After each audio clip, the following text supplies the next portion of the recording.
Hello, everyone, and welcome to another edition of History After Hours. My name is Kevin Pumphrey, and with me, like normal, is Mr. Ron Franklin. Mr. Jeremy Nixon could not join us today.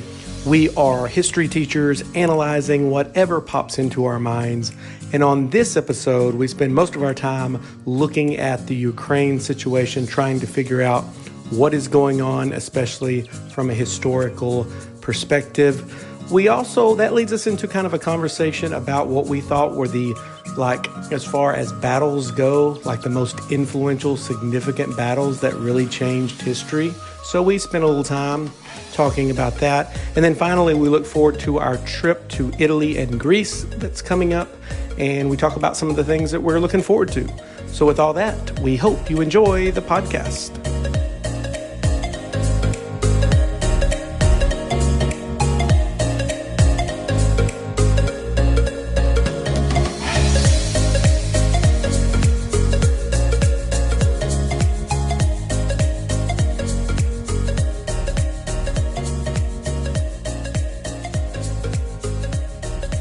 Okay, it is now Tuesday, March the 8th, 2022, and this is History After Hours. Of course, we're going to talk about the situation in the Ukraine, and of course, things are changing daily.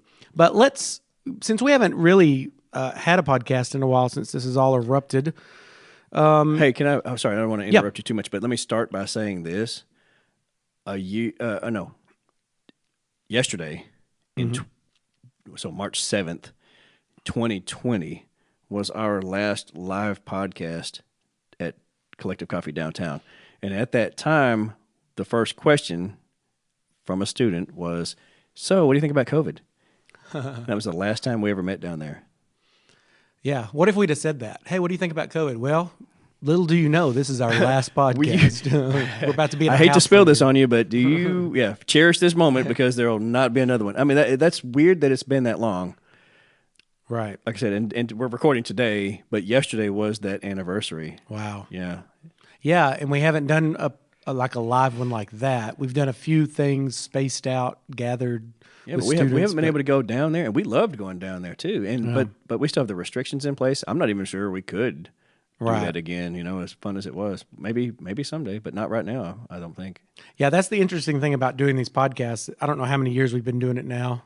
Seven, something like that. Yeah. But you go back and listen to old podcasts, and you just want to tell yourself, boy, guess what's coming? I bet you don't know. And now, who knows? I mean, like we're doing this about the Ukraine. We don't know what's going to be in another year. Right. So it's, that's the thing about what we do and what we think about. Do you go back and listen to any of the old ones? I don't really, but sometimes I'll think about what we talked about, Every now and then I'll bounce back and just check, like, hey, what were we talking about here? And especially that one. And I've listened to that one actually a couple of times. What was on our mind besides the COVID stuff, So it's weird to see our perspective then as opposed to now, 2 years into that story. Yeah. I remember in 2016 when the campaign was going on for Trump and Hillary, and we were so just I guess we started our third year, haven't we? Yeah. Yeah. Like some of that stuff. I remember our first podcast after Trump won, and we were talking about, is he going to jail? Like they were already talking about him going to jail, and here we are, he might run again here. Right, yeah. So anyhow, okay, let's just think for a moment. Can you give us the elevator pitch, the potted history of how the Ukraine and Russia's relationship has kind of ebbed and flowed over the last, we don't have to go all the way back last to 2 weeks. Yeah, the Kiev. Yeah. Really, I didn't. Okay, so I'll give us credit, but I also will critique us a little bit off the last podcast. We both sat here and predicted that Russia was going to invade. And we pretty much hit the time frame too. We said, late February, early March. So we got that. I said at that time, so I'll critique myself. I said I don't feel that Putin's ultimate goal was to try to take the entirety of Ukraine. I said I think that he wants that eastern side, and I think that we'll see. It looks like I was wrong about that because he is hammering the entire country. But I still will give us a little bit more credit on top of that, though, because I still think the ultimate goal is not to try to control the entire country, like directly, maybe a puppet government, and I think we brought that up too. I don't see how you can. I don't see how you can control that government the same way that they tried to control Afghanistan, the same way that we tried to control Iraq and Afghanistan.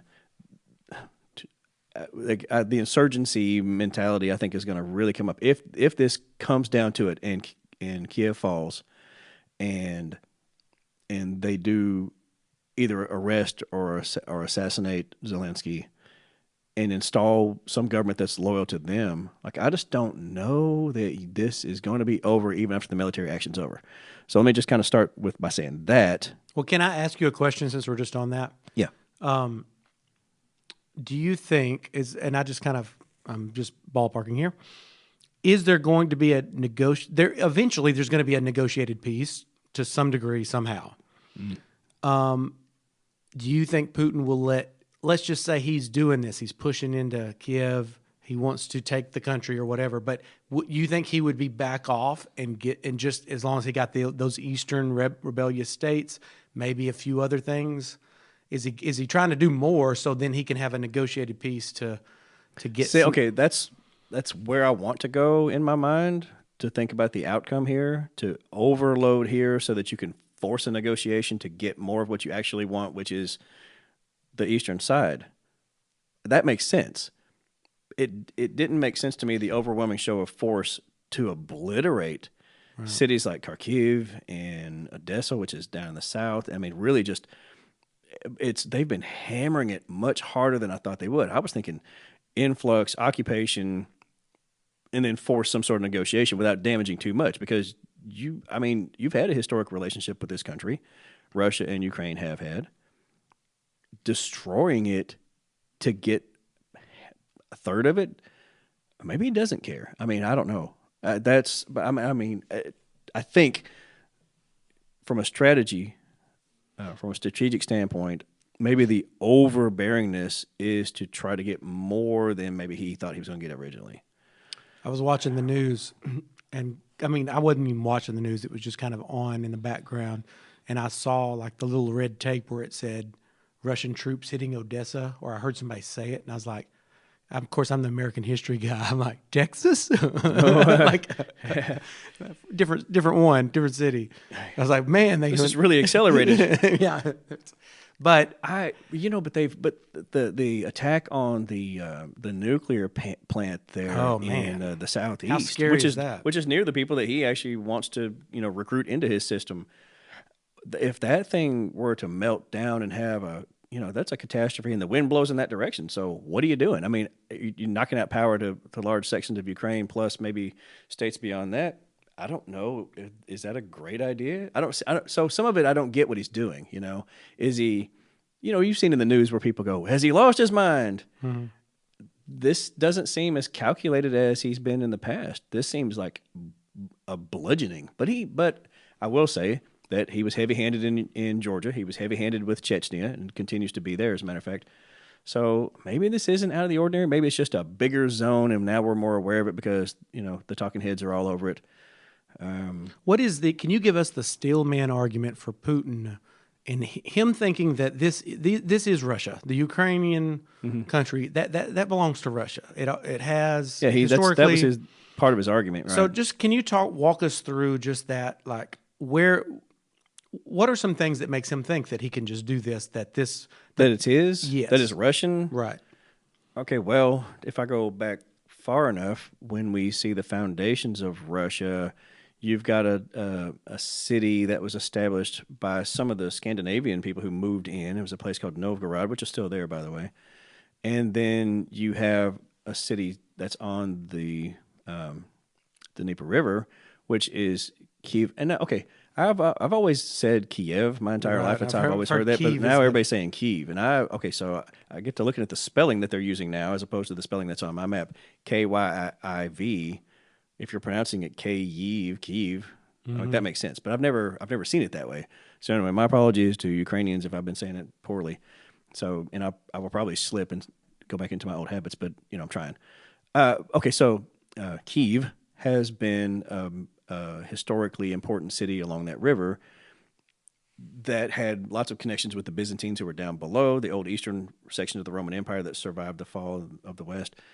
And then they were sort of like this pipeline for information and travel and trade and religiosity and all things. They're the first real Eastern capital city. Yeah, it's a well, in Europe, right? Eastern Right. European city. So it's a big city, and it was populous, and right, it was a hub of activity along the river. Okay, well, eventually the dudes from Novgorod come marching down. This is the Rurik dynasty in like the 800s and 900s, and so they come rolling about the same time Charlemagne and those boys are doing their thing there, in what's now Germany in those areas. Right. So they take over Kiev and they create the Kievan Rus. All of that eventually molds out into what we know as Russia. So they've had this, we have Mongol invasions and all kinds of things that they had to sort of pile together to help each other out. The linguistics are not exactly the same, but you don't have to speak the exact same language. They're similar enough and they sound similar, kind of like we are here in the United States, I think, to a certain degree, in that if you have relatives who live in the Northeast and you have relatives who live in, like, say, New Orleans, Right. they speak the same language, but they don't really. Right. I think so. Yeah. It's something similar to that degree. I have relatives who live in Pennsylvania and some who live in really like South Louisiana, and they would have trouble understanding one another. Right. So I think it's somewhat comparable. So to that. similar language, similar ethnicity. Similar ethnicity. So Slavic ethnicity, of course, like I said, modern day, there's a blending of a lot of different things. They were part of Russian land ownership under the imperial system. Now the further away you get from Moscow and from St. Petersburg, you have other influences that are there too. Other people from other areas that have moved in, and you have cultural connections that they may not have further east, and so maybe that's part of the draw too. I don't know how tense was it here at any particular time. I do know that under the old Soviet system, that the Ukrainians, as an ethnicity on their own, had trouble with the Stalinist system in particular. Right. In 1934, we talk about the food terror, the famine that Stalin particularly imposed upon them, which killed millions of people, some upwards of 7 million people, and they just hushed it up. Nobody talked about it, but he used food as a weapon because the Soviets controlled all the food, right? There's collectivization. I don't want to get too deep in all of that, but anyway, so they've had a mixed history, I suppose, politically. Are we you? Are we not you? Are we being treated well by you? Are we not? And the World Wars, like after World War I, when Russia got part of that territory. Part of that territory fell to, when Germany forced Russia to sign their separate peace treaty to end Russian action in World War I, they laid a heavy toll. And part of the territory that Germany took was the Russian part of what's now Poland, but also parts of Belarus, a tiny bit of Belarus, and also parts of Ukraine. Afterwards, then you'll see reclamation of that, especially after World War II, Right. when the Soviet Union gains large holds over territorial gains over Eastern Europe and actually all the way up through half of Germany, right? Since the fall of the Soviet Union, though, then Ukraine has been, I think, in a state of flux. People wanting to be free and wanting to be more westernized, but controlled by a government that was mostly loyal to the new Russian Federation. Right. Yeah. It depends on kind of who their leader has been. Yeah. So they haven't really seen a major break until the uprisings in 2013 and it's really hardcore 2014. And that's when and I can't think of the president's name. I should have looked that up. But anyway, the people there. This is the pro-Western guy? Yeah. No, there was a pro. Yeah, it went back and forth. Yeah, there's a pro-Putin guy that's in charge. Okay. Yeah. He's loyal to the Kremlin and basically, I don't want to say puppet, but kind of, right? Mm-hmm. The people tired of that and wanting more association with Europe, maybe even joining the European Union, maybe even joining NATO, rose up in real sort of a democratic process and protested. And then when he cracked down on them, they rebelled. And they lit the city up, and you can probably remember like the right, city scene. Like they actually barricaded parts of downtown Kyiv, and they were torching tires all the time, and they had fireworks and they were actually fighting sort of street to street then with the government troops who were trying to control them. Well, the president, again, I apologize for not knowing his name, fled the country, ends up in Moscow. Right, I remember they overthrow him, and they put a democratically westernized style government in place, and so that's led now to Zelensky's presidency, right? Now, it took a while to get to him. Right, But anyway, and then more conversation about this. So the fact that they've been pulling away from the Soviets, now Russia, to become more aligned with the United States and with Britain and France and Germany and Poland, and like I said, seeking potential European Union membership, seeking potential NATO membership, has, I think, sent him over the edge. So, I mean, he has some historical claim because it has been part of Russian history. But at the same time, if we're talking about self-determination, they obviously at this point, especially from the river where the capital sits westward, like they're mostly pro-Western as far as I know. There may be scatterings of people who don't feel that way. And then the further east you go, the more they feel ethnically Russian, more speak probably more ethnically Russian and want to join in, at least maybe as a separatist country, but maybe even part of a satellite system to the, it looks like he's trying to rebuild some Soviet territory.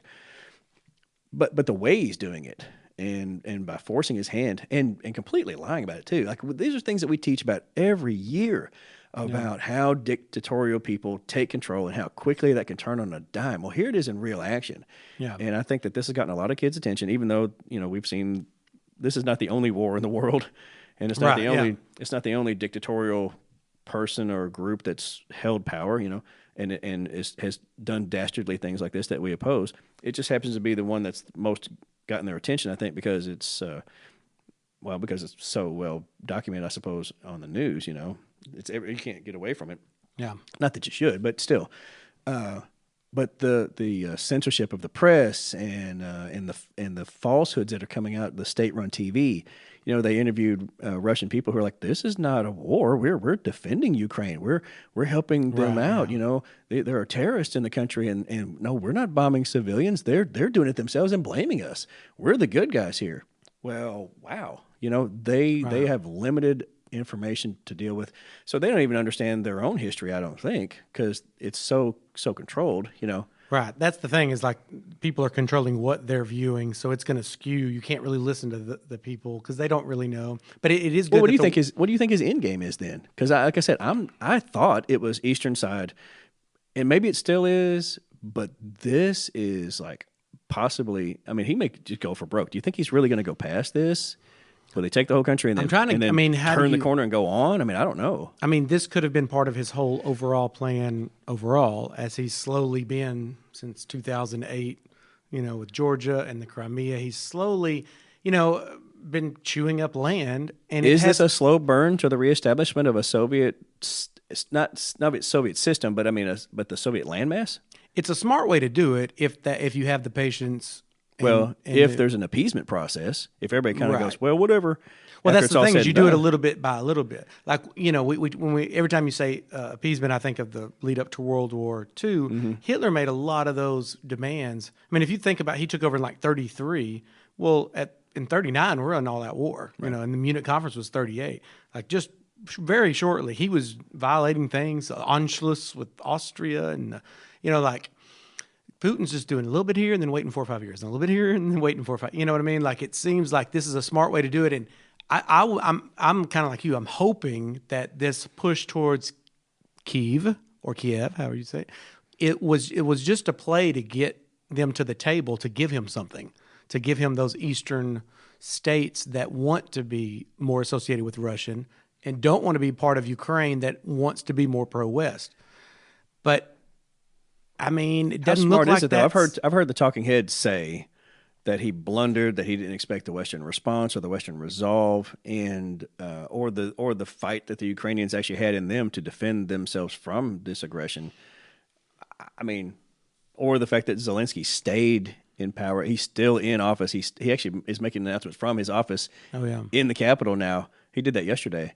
I wonder if that's accurate, that Putin miscalculated the resolve that would stand against him, and now all the international sanctions. And we just read today at lunch that President Biden has declared that we will end our importation of Russian oil. And we didn't import any gas, but we imported oil. The EU has mentioned the same thing. Britain, the UK has mentioned the same thing. They'll weed themselves off of it. They can't just slam the door like we can. but I just wonder, I wonder if all those things are really going to make a difference, or if he's just going to take the bite and the bullet because nobody can stop him at home anyway. And then when it all finally subsides, he'll just kind of like gear back up to do something else, because we're not really stopping anything. I think we're seeing also who Putin is. That he but didn't is you already someone, know, though? Didn't you already know? Everybody kind of knew, right?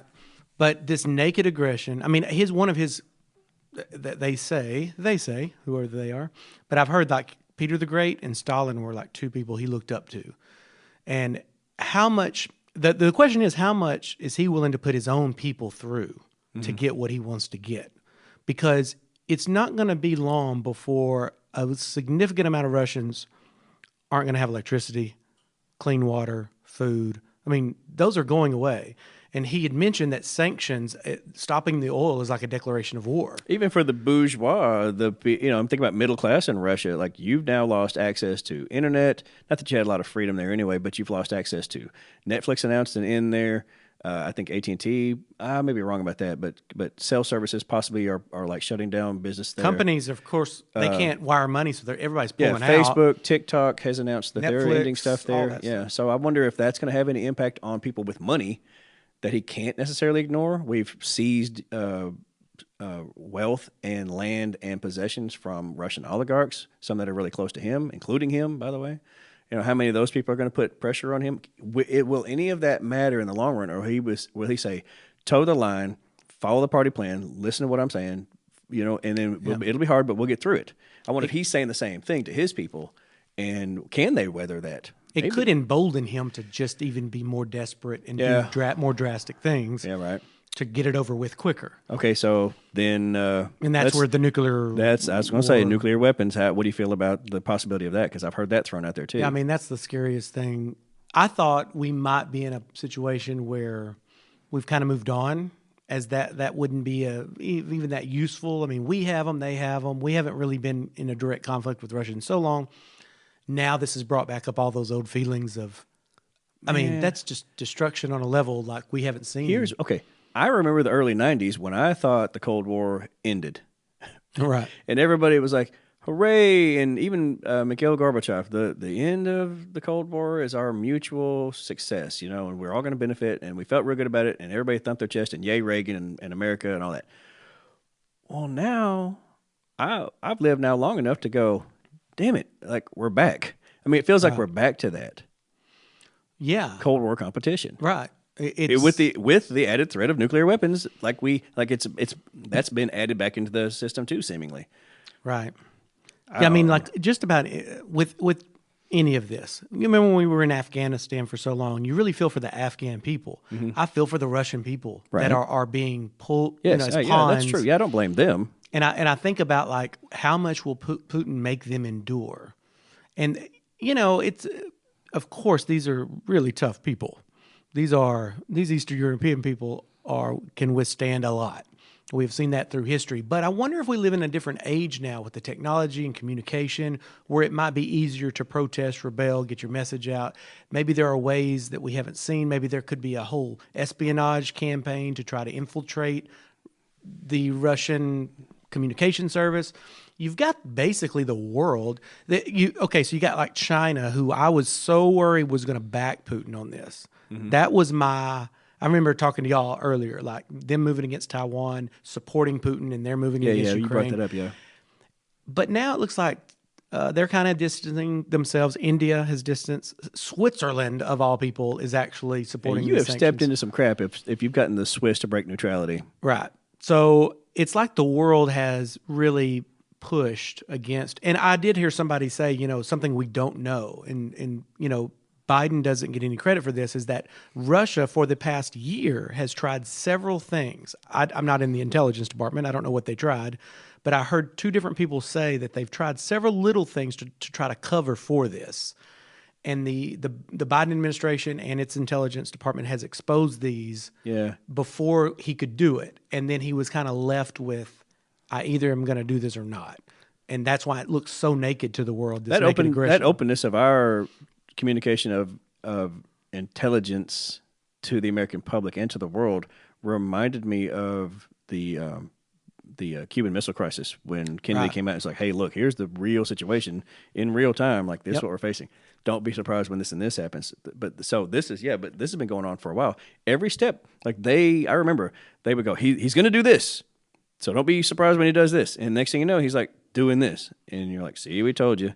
And it's all of those things were coming true. And I think that was an interesting move on their part, not to hide that and to undermine. Maybe that's what helped pull us all together. Mm-hmm. That's what helped solidify the Western resolve to say, no, we're going to keep sending aid and military packaging, and we're not so we have an obligation to give humanitarian assistance, but we don't have an obligation to militarily defend them because they're not part of EU, they're not part of NATO, and we don't have those as much as you might want. I've heard kids ask this, like, why don't we go in there? Well, think about the larger impact of an expanded war, especially with nuclear weapons being tossed around, potentially. Right. Do you risk more people's lives? It pains me to say you kind of have to let this play out in Ukraine, but you kind of have to let this play out in Ukraine as best it's going to be for as many people as can survive it, and it's going to hurt like hell for a lot of people, and that hurts my feelings too. But like this, you want to keep it as you localized. Don't want this to expand. Oh my God! And this is the thing. I don't know if you heard what President Trump said in a speech just a couple of days ago. He said it was a joke later, but you know how this is.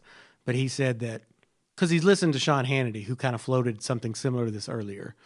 But he said, we know where the convoys are. Why don't we use our F-22s, put a Chinese symbol on them? Yeah, oh my gosh. And I thought, wow. Oh, that's smart. Let's get Russia and China to fight a war with each other. I mean, and sit back and laugh. Okay, well, that's number one. They both have nuclear weapons. That's completely illegal on the international stage to pretend to be somebody else's military, but can you get two superpowers to go to war with each other? Can you imagine that? Yeah, so we don't want to go to war, but let's let them do it.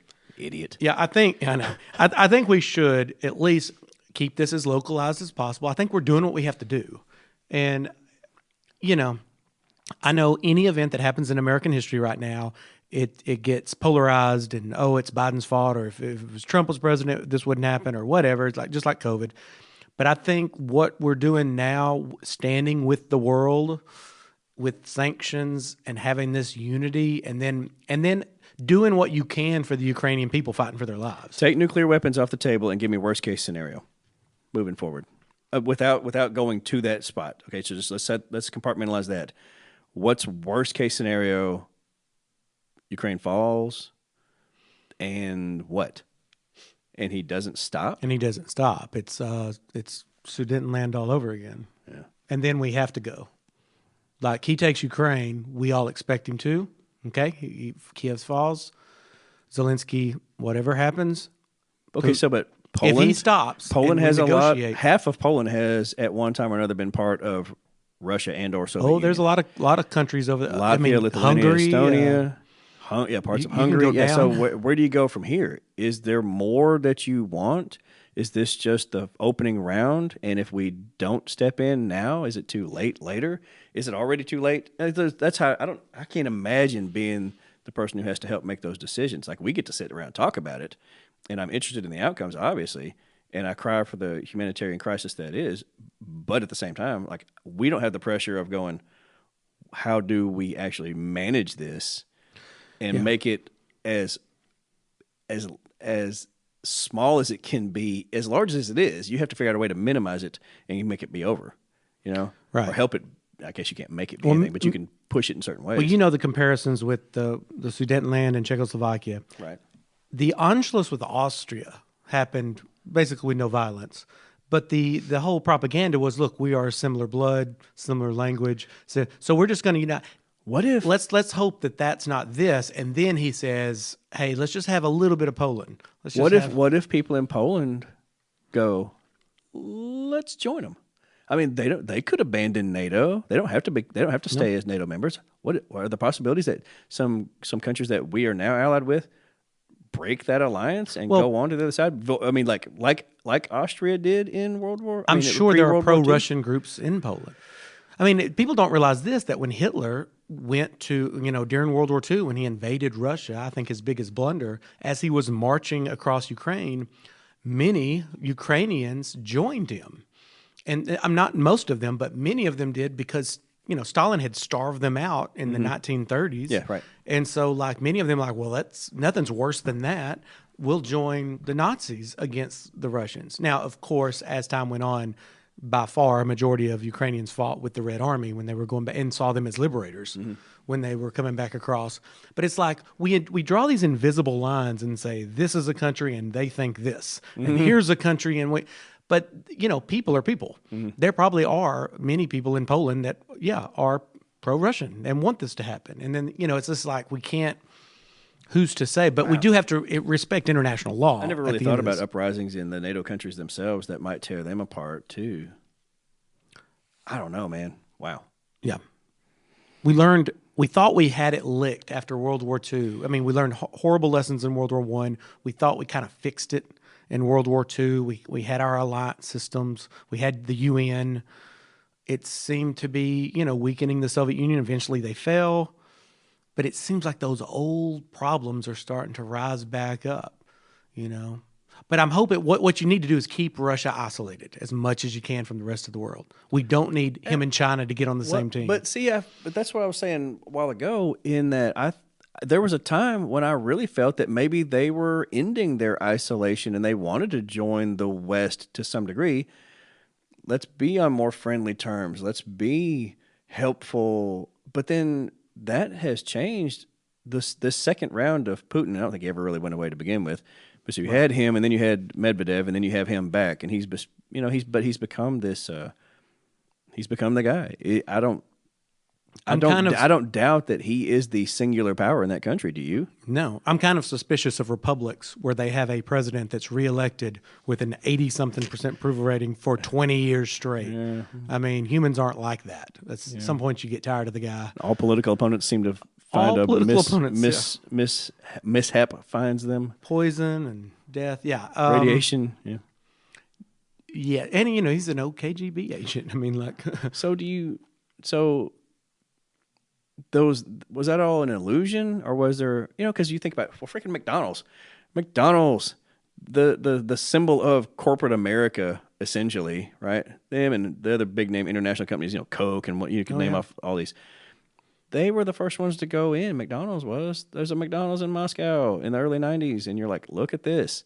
This is different. This has changed, and you can see the people were sort of embracing these things that they had been had not been allowed to experience, and it just felt like there was this, I don't know, at least a sense of mutualism, right? But that seems over. At least not for the people necessarily, but for the government in particular. His government has worked hard to reverse all of those things. What is it about Russian leadership that?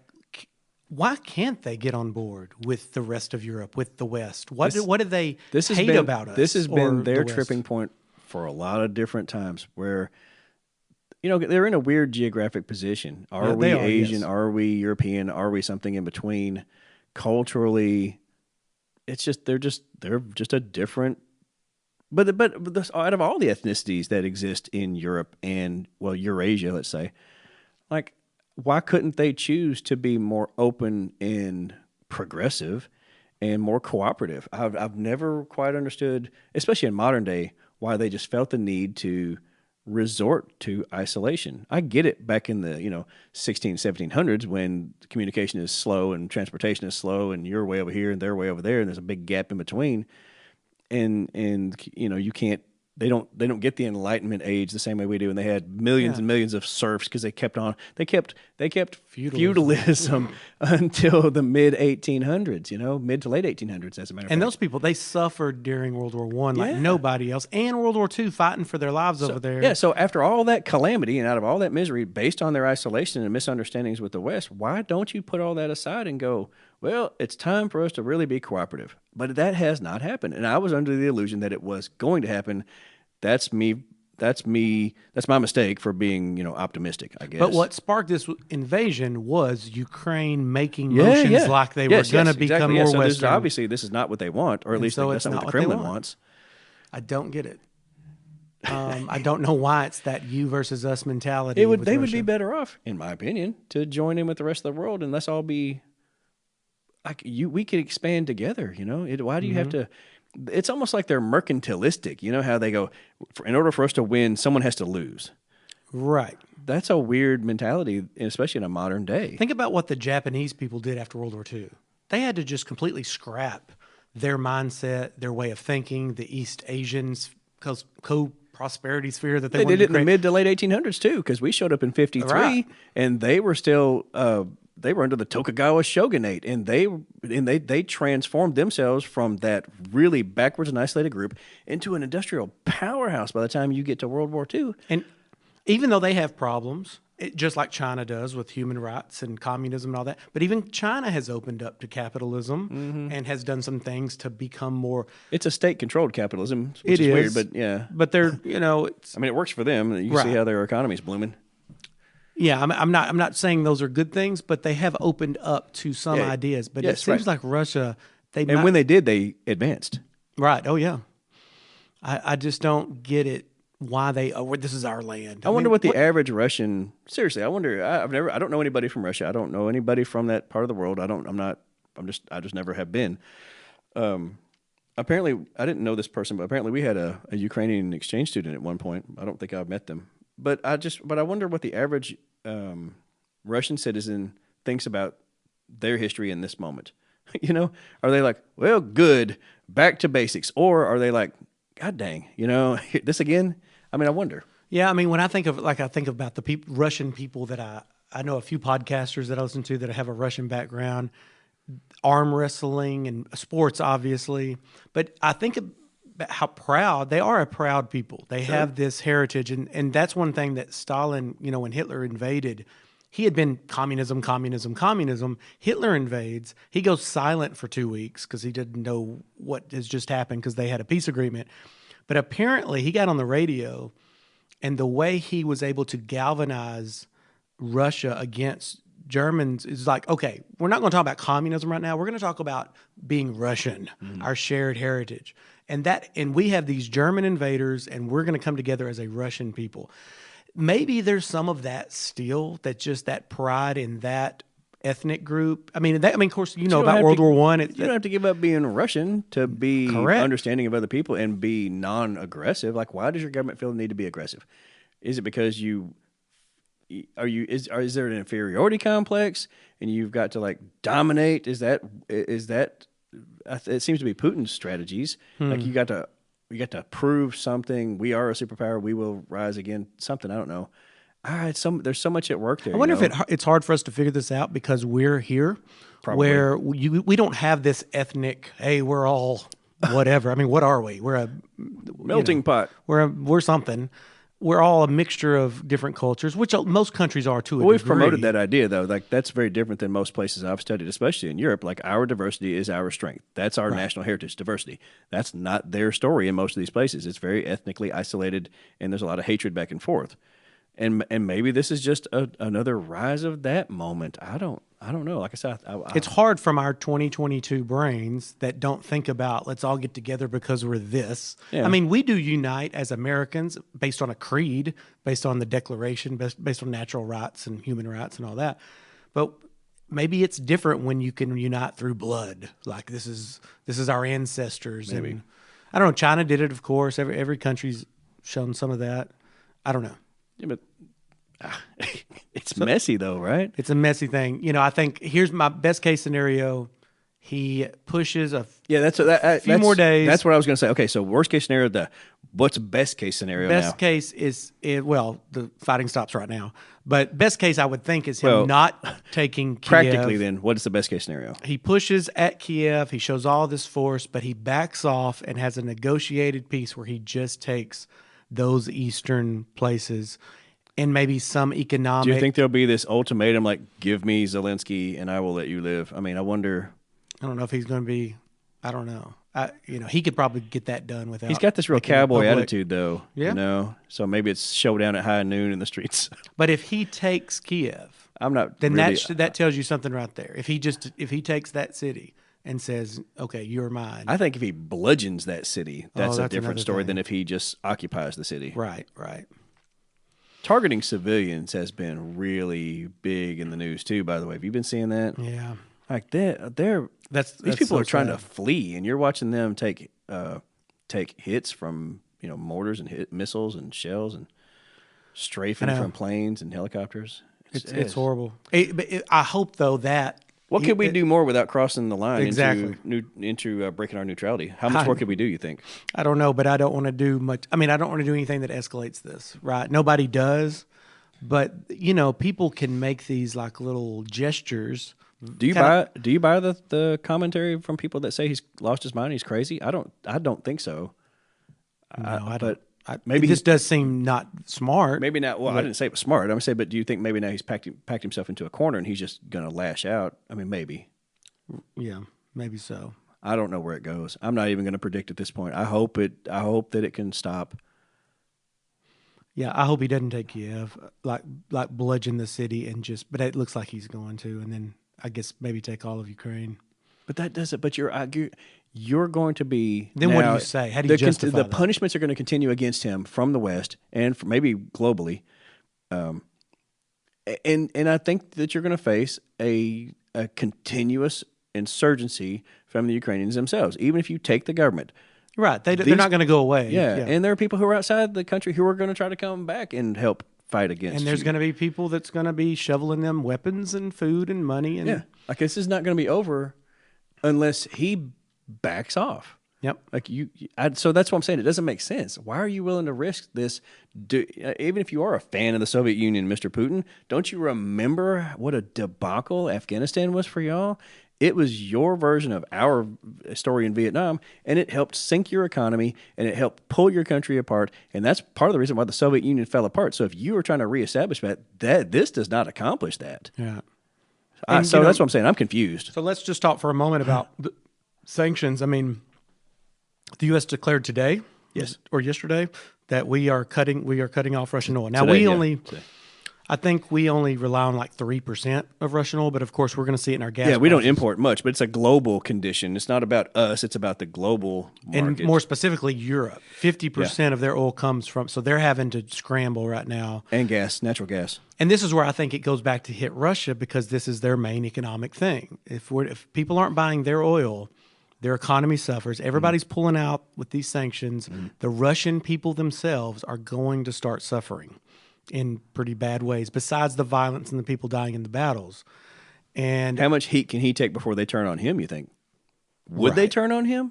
Well, there's some protest already. I don't know. I don't know how like we see how popular he says he is with state TV. It's a police state. They'll come march and take your stuff. There's no privacy there. Right. There's no right to protest there. He's allowed a little bit of this, but almost automatically they've pulled people down. Thousands of people are going to jail just over the past 11, 12 days. Yeah. Oh my gosh. Is there any hope that they could do something internally, or would it just take? I mean, is he never going away? I mean, I don't know, and I don't know with the cyber as well what all is going on. You were talking about the fake news that's spreading. This is not actually happening. It's actors, but they found out. I saw that. I read that news thing you sent me. Yeah, I saw that. I saw that on British Broadcasting. There's so much. Are people claiming it's Antifa? Misinformation, disinformation. Yeah, there were a few good people there on both sides. I got to give them credit. No, but they're showing stuff like, oh, these are bloody actors. Look at them, they're painting faces, and it was from a TV show from a couple years ago. They were, or a movie set or something they were filming there. There was another one that was like, see the body bags, and there's a guy that moves, and see, it's a fake. The whole thing's fake. Well, that was from a protest that had taken place years ago. Like they're recycling this footage and these things and mislabeling them so people will think that. But I'll bet there are people who are like, it's a hoax. I bet there are people here who maybe yesterday believed that this was true, and then today would be like, man, I don't know. That's how. I saw one dude from Texas went to go fight with the Ukrainians. He fight against them? No, fight with them. Oh, fight for them against Russia from like Texas, and he didn't look like he should Steven be fighting. Seagal. Oh yeah, that's another great story. Jeez, it's funny because we're doing Cold War stuff, but we're doing it in the modern times where we get to see it all on the internet.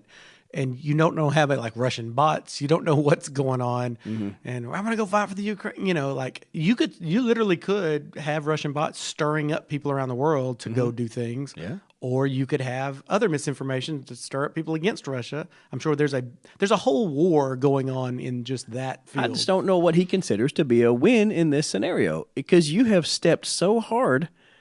Yeah. Yes, I know. What are you trying to accomplish here? As much history as you and I know, and having seen horrible things happen, like we can look back on it and go, okay, here was the strategy there. Like I said, the only thing I can go back to is what we said originally was I still think that he wants that Eastern Third or that quarter over there, and maybe this is just overkill to get that done. I'm hoping that's it. Maybe, I think that's the best case. And if that's the case, then maybe they can negotiate. They keep negotiating. They've met several times now, and maybe they can finally come to terms with that. But if he's going to try to take the whole country, I just think it's a mistake. Yeah. I mean, I think the whole thing is a mistake, but I think that's the bigger mistake to think that you could control this long term. So I've been teaching World War II in class lately. And of course, it wasn't long ago I was teaching World War I. And of course, being world history, you're constantly talking about battles. But let's think about, because we were talking about this before the podcast, just thinking about like the most influential battles, because it's interesting when you think about wars, we don't generally have wars like we used to. Like there's a war, and Remember you have the good it, old and days. Yeah. But if you look at history, what are the most influential battles that have ever occurred? Let's just come up with the top 3. And you're the world history guy, so I'm going to let you. Yeah. We wrote down a few that we think are like the Third Punic War. Was that a battle, or is that like anything? It's a series of. Yeah, it's like the culmination of like 20 years worth of battles, and like there's 3 rounds of war between the Romans and the Carthaginians from North Africa. But as far as turning points, yeah. So it's war because there's an extended period of conflict between them, and there's this massive battle, the Battle of Zama, that takes place in the Carthaginian plains outside the city. Well, let's isolate it to just like long ago. Let's not do anything from the 20th century. Oh, okay. So we'll eliminate World War I, World War II, and all that. Okay. What are some of the most influential battles that pop into your head from ancient history that really changed the course? We could be very different people. Sure. Did a battle go in one way? Well, or I another? do talk. Okay, so I talk about that one. I'm struggling to come up with the date. It's like 200 BC, something like. What is this one again? I missed it. The not 200 BC. What am I saying? This is the Carthaginian, right? The Third Punic War. Third Punic War with the Battle of Hannibal. Zama specifically. I'm trying to piece the date together on that one. It's 220. Been a while since I've taught world history. I'd have to look up the specific date. But anyway, it's the beginning of the real strength of the expansion of Rome, because Carthage was the empire that sort of little baby new kid on the block Rome was trying to compete against as they're trying to expand their world. Let's see, they get out from under. That would be BC though. Yeah, So I mean, Augustus I want to say is around. Yeah, it might not have been right about 200-ish Right. BC. I'd have to look that up. I apologize, but it's somewhere in there. Okay, the other one that I go to is like specifically, and this is like Greek history before the Roman stuff really took off. And you said Battle of Marathon. I say, which is that's 490. I say 480, and that's the Battle of Thermopylae between the united Greeks and the Persians who've invaded. And the reason I chose that one instead of Marathon is that the outcome is more definitive. Yes, it's a loss for the Greeks, and this though the Battle of 300 and the stand at the Thermopylae. Okay, but the difference is that Athens was not under direct attack at Marathon.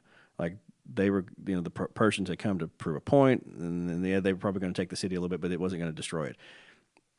But after Thermopylae, they definitely were planning on burning that city. But to stand in that gap and to hold them as long as you can while they evacuate the cities, Athens and others, like that pretty much saves Western democracy. Like those ideals exist because of the sacrifice there at Thermopylae. And if you hadn't stood there and Athens does completely get destroyed and overrun, then you don't have that golden age. You don't have Socrates. You don't have Plato. You don't have Aristotle. You don't have the democratic process and the age of Pericles and all those things that in the rebuilding moment and the unity that you saw with them in something called the Delian League, which really pushed out those ideals that Rome is going to use as part of its foundation. The fact that it became a republic later on was founded on those ideals that came out of Athens and in that time frame that I'm just discussing. Right. When the Romans overthrew their Etruscan overlords, and they just said no kings, we're going to have a republic, like that sets a standard that we then copied later on. So all of that matters, and it hinges on that particular battle, in my opinion, because it essentially saved Western society as we know it. So I think that's huge. Yeah. When I think of like really influential battles, I always go Pizarro and Cortez because those were singular battles against just, and it changed. If you just think about Latin America, Mexico, these countries, they all speak Spanish. They're generally Catholic, and that goes down to Pizarro and Cortez defeating the Native American, the Incan ruler, the Aztec ruler of the time. So those are super influential, but I think it would have happened eventually. The Battle of Tours.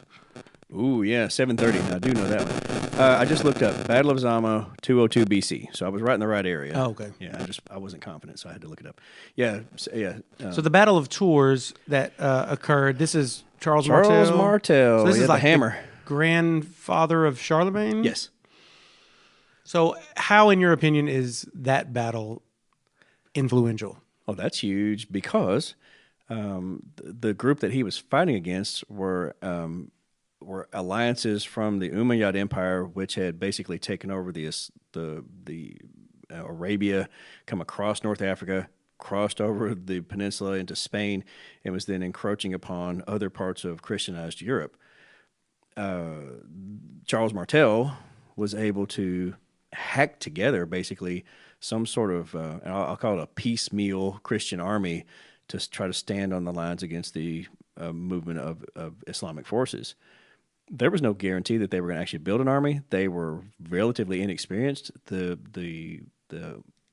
Islamic armies were seemingly unstoppable, but they clashed there at Tours, which is, I'm not sure how far away it is from Paris. It's southwest of Paris. But when the Christian armies do win that war, it sets a dividing line between themselves and what we would consider Moorish Spain. Moor meaning Moors. The Moors were like North African Islamic dudes, right? But they're allied with the Umayyads. So you have Islamic Spain, and you have Christian Europe, and that dividing line is pretty much right there in the. I mean, it's a little further north than what the modern border is, So that I think that's big because without Charles Martel, and you don't end up getting the Charlemagne story and the defense of the Papal States, and European history becomes very different at that point. You could have French had history Islam definitely becomes spread it all could. through Europe. Sure, it could have, and there's different arguments on whether that would have been better, So I'm not criticizing that one way or the other. I'm just saying it does make a difference in what happens later on, which eventually leads to the rise of new Christian kingdoms in the northern part of what's now Spain and Portugal, would then expand southward as the Islamic power starts to fade, because nothing lasts forever, politically, and so they'll fade, and then eventually you'll have the reestablishment of Castile and Aragon, and they'll get together, and next thing you know, here comes Columbus, and it makes a difference in whether or not Islam is further successful in European territorial gains. And that would change culture, it would change dynamics, it would change wealth and status for a lot of different people. Like a lot of different groups would be unable to. I just think the map would be very different if that battle hadn't happened. Right, yeah. That's an interesting battle to me because of the religious aspect of it. And, we look back at history and go, oh, well, that had to happen. But it didn't have to happen that way. Nothing has to happen a certain way. It did happen that way. But sometimes we forget that, these were just people, and they just like we are now. We don't know what's going to happen in the Ukraine. Yeah. We're going to look back at it in history books and we'll know. But things, when people say, well, that was a simpler time, there's no simple time. There's no such thing as a simple, because we're crazy complex people, no matter go. I mean, yes, maybe things were very different, but simple. I mean, yeah, go into a Middle Eastern war, go back to ancient Rome and fight in the Legion, or be in the first democracy in Athens, or be, part of a Native American tribe in North America. It's not simple, just like our times aren't simple. Hey, do you remember March 7th, 2020, when all we had to worry about was just living our lives and doing our thing? Simple times. Yeah, so simple. And to think that we've lived through a global pandemic, and now this war, which has far-reaching ramifications already, which could have even more, and we could possibly be back into a Cold War scenario with the threat of nuclear war hanging over us. Wow. Wow. And that's all changed, really, just that aspect of it. The last, 12 days? 12 days ago, this was, or 13 maybe at this point. How quickly? Right. And my point is, if you go back 500 years, how many plagues and epidemics and wars did those people live through? We're more civilized, so we think, oh, well, this is a complicated, but I just always talk about humans being complicated. Also, on a side note, every time I think of Charlemagne, my second year to teach, maybe, I had my wall people up for world, and I think Charlemagne ranks number 98 or something, so it's kind of lower on the wall, but it was right by a kid's desk. And his name was Jonathan Anderson or something. I'll call him out. But he walks in as 11th grader, first day of school, and I'm giving my whole spiel. And I was like, there's no stupid questions. You can ask me and we'll get through. And he turns to me and he looks at the wall and he goes, hey, I got a question. Who's Charles McNee? And ever since I hear Charlemagne, I think, Charles McNee. He's Irish. Yeah. I was like, okay, it's going to be a long year.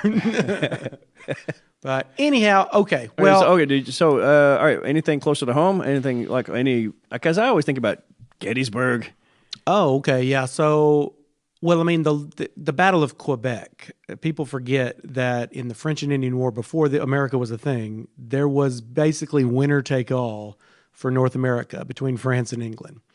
And so you had the French aligned with most of the native tribes, and then you had England, and in the 1750s, is that what? Yeah, I guess it was. There was a battle called the Battle of Quebec, and whoever really, looking back, whoever won that battle was going to control North America. If France had won, they would have taken the colonies. And then, of course... Okay, so I don't explain that. How? Because so the French had been moving in through Canada and down, and they're pushing down towards the British colonies, which are the 13 colonies. Sure, okay. They made alliances because they treated the natives much better. They were more concerned about, they were Jesuits, they were more concerned about the natives being Christian. Converted and trade and fur trade. And so they aligned with hundreds of thousands, if not millions, of Native Americans from various tribes. Right, yeah, I knew that, okay. And the war, the French and Indian War, which you're familiar with, is part of a kind of more of a greater war, the 7 Years' War. But it kind of is sparked in America by George Washington, nonetheless, as a colonel for the British. And basically, it was just about territory in the Ohio River Valley. But when you say if the French had won this battle for Quebec, but this was the battle. But how would that have transferred to colonial losses? Yeah, here, you know what I mean, right? So, was all of that was British Canada considered part of the same colonial system that we were? Is that how they looked at it? Because I don't know that part. Yes. Well, France controlled pretty much all of Canada. You had Spain pretty much, and France started pushing down. You had Spain controlled a huge chunk of America. So Britain was just a tiny little sliver of North America. Right. And if France had won the war, which the Battle of Quebec was the battle, it was the one where all the forces came together, and this is General Wolfe and him being a martyr for the British. So if France had won that war, obviously they would have taken Ohio River and on down. So it's part of the French and Indian War. Yes. Okay, that makes more sense. And you could see how they would at least cut off the colonies from expanding west. See, I've never studied this battle. Oh, I don't know anything about it. Yeah, look at the Battle of Quebec. I think it's the most important battle in the Western Hemisphere. Oh, wow. Besides maybe, like I said, Pizarro, Cortez that happened a few hundred years. But for American history, I mean, it's not American history yet, but Well, the French and Indian history War, of the Americas. right? And as you know, the French and Indian War, by England putting everything into this, they go into great debt. And of course, they raise taxes. Sure. And 25 years later, you have the American Revolution. Yeah, I do throw those connections, yeah. So it's kind of like World War I leads to World War II. The French and Indian War is right into the American Revolution. And of course, America becomes what it becomes. And you could see how if we lose the Battle of Quebec, there is It was all manifest destiny. It was all designed by the creator. Yeah, I mean, France could have easily won that battle, won the war. So how did they lose? How did they lose that battle? Well, they were just less densely populated, apparently. They didn't have the navy they had a decent navy, but it has to do with trade routes. Did the native allies not show up in force like they thought they would? Is that part of it? Well, a couple of the native allies fought with the British eventually. But I don't know exactly the reasons. I mean, not the prime minister, but the guy that took over the war, basically he was given a blank check to defeat the French. Like, whatever it takes, we're going to defeat the French in North America. And I think it was the will of the British to throw everything. Like I said, they went into great debt to win. Britain had a stronger industry at that time too. Industrial process. Mm-hmm. They also had a closer, they had a closer mercantilist connection with the colonies. They were unified up and down. The French were more sparsely populated. It was harder to have lines of supplies coming from France. That makes sense. And I think if they just drug out the war. I mean, it started in 1750 or whatever. 1763 is when the treaty. But yeah, but you could just see how if France had won it, how maybe there's no United States. France must have been really, really happy by the time they decided to help us, like, whoop up back on the British and get us free. Like, there had to be a little bit of payback, a little bit of tap back. Yeah, see what happens? Yeah. Because it wasn't that long after. No. All of that. Because that war ends in 1963, right? Mm-hmm. French and Indian War. Yep, and it's not much longer. Basically, their colonies are stripped away. And you would think that would really weaken the British, but the British are just getting going. Yeah, sure, right. 1800s. They're going to keep rolling.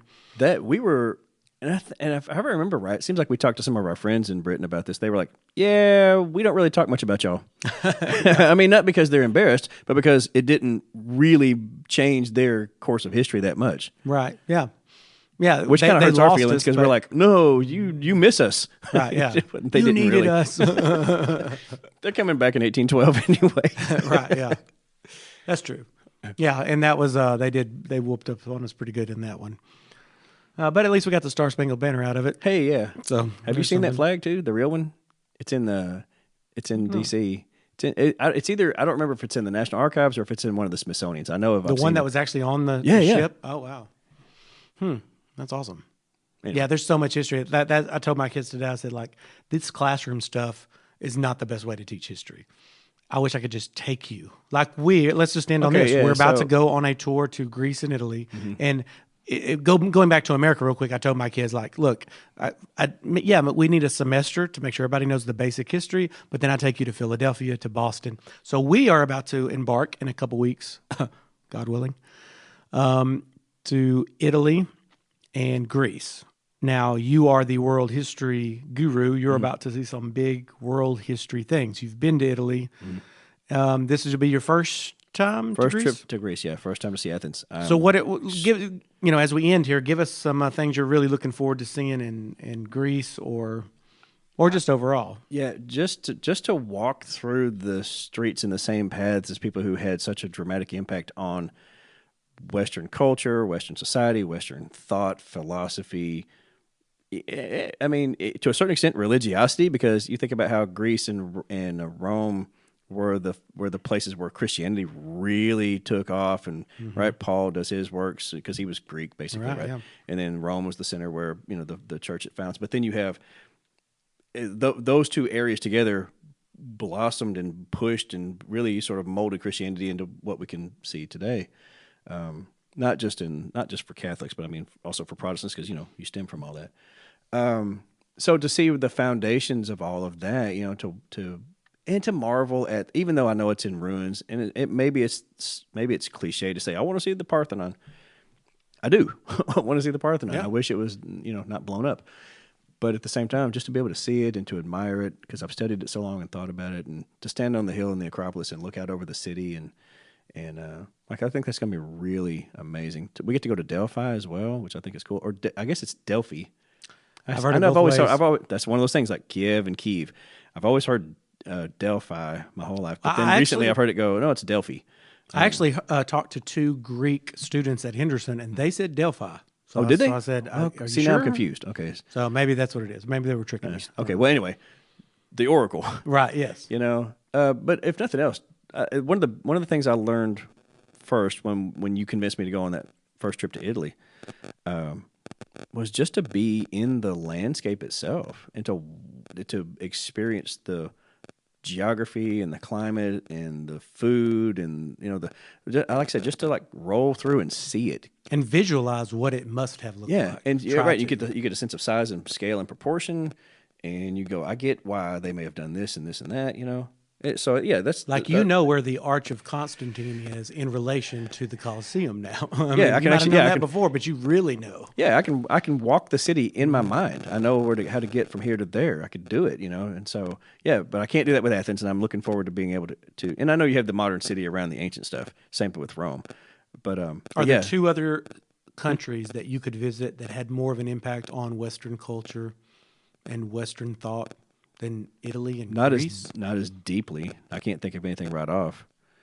Because we always hit other countries. But boy, this was always good for the foundations. And of course, I love Italy because you do have the ancient Rome stuff and all that. But you also have the center of the Catholic Church.